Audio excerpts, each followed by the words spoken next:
Good morning to all. I am Geeta, Assistant Professor from ACE Department, Rogini College of Engineering and Technology. I am going to handle the subject on medical electronics. So now I am going to discuss about the topic on electromyography, that is EMG. So after the completion, the students will be able to define EMG, that is electromyography. So what are the types of electrodes used in EMG? So now we are going to see about the EMG. First, what is meant by EMG? That is electromyography. So this is a science and recording interpreting of the electrical activity of muscles action potential. So the recording of peripheral nerves action potential is called electroneurography. So the other name of electromyography is electroneurography. So what are the main electrodes will be used in electromyography? So this is usually recorded by using surface electrodes or needle electrodes, so which are directly inserted into the muscles. So based on this, the surface electrode or the needle electrodes, this will be pick up the potential, so that will be produced by contracting muscle fibers. So the surface of the skin is cleaned and electrode paste is applied. So based on this, the needle is inserted into the muscle. So this will be mainly used to record the action potential from the single nerve. So we have to mainly use the micro electrodes. Some symptoms which make to test EMG. So this will be mainly include pain or cramping, tingling or numbness, muscle weakness setup of EMG. The surface electrode or needle electrode pick up the potential produced by contracting muscle fibers. After an electrode has been inserted, so the patient may be asked to contract the muscle, for example, by lifting or bending your leg. So based on this, the action potential, that is the size and shape of the particular waveform, will be create the oscilloscope. This will be provides information about the ability of the muscle to respond when the nerves are stimulated. So now we are going to see the block diagram of EMG recording setup.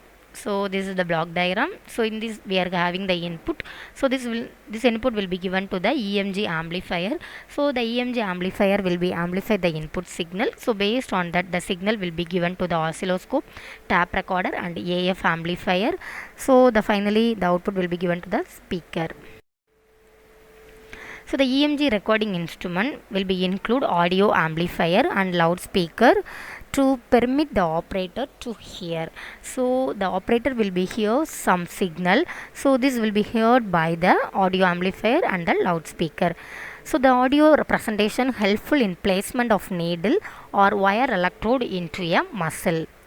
So the oscilloscope displays EMG waveform. So based on the waveform will be displayed in the screen. So the tape recorder is used to study of EMG sound waveform. So what are the sound will be created from the particular waveform. So the related procedure that may be performed is nerve condition. So based on the condition, the conduction study, that is NCS, that is nerve conduction study, can be done by nerve conduction measurement.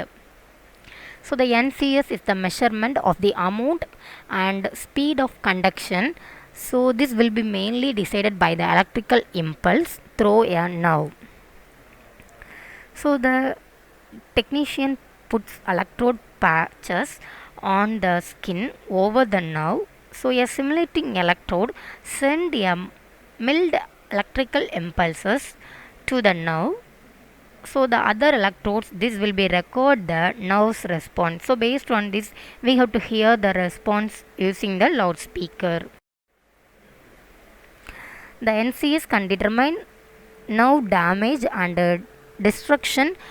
So this will be performed at the same time as EMG. Both procedure helps to detect the presence location and extent of diseases. This will be mainly damage the nerves and muscles. So in order to the nerves and muscles are damaged, so the neuromuscular diseases such as muscular dystrophy will be occurred. So the nerves problem in a spine, this will be such as a herniated disc. So the EMG and NCS, this will be mainly helpful for diagnosing purposes. So the nerve problem elsewhere in the body such as carpal tunnel syndrome will be occur. So the peripheral nerve problems in your arms or legs, this will be pinched nerves.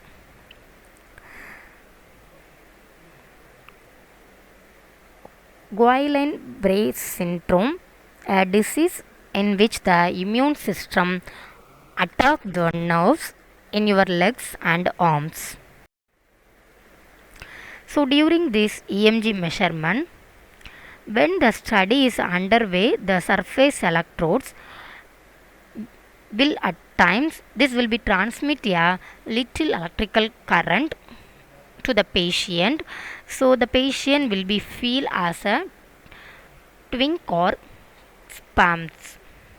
So the needle electrode may cause discomfort or pain that usually ends shortly after the needle is removed. So then we have to determine the conduction velocities in motor system. So how we have to determine the conduction velocity? So based on the measurement of conduction velocity is used to indicate the location and type of nerve lesion. So the EMG electrode and the stimulating electrode are placed at 2 points of skin. So this will be separated by a known distance, that is L1. An electrical pulse is applied through the stimulating electrode. So the latency is now measured as T2 seconds. So now we have to calculate the conduction velocity, that is U will be equal to L1 minus L2 divided by T1 minus T2. So this is the formula for the conduction velocity. So this is the diagram for the determination of conduction velocity. So what are the distance, what are the latency will be having in the particular electrode systems. So after completing the electromyography, so the quiz question will be based on nerve cells that transmit information to muscles are called what? Thank you.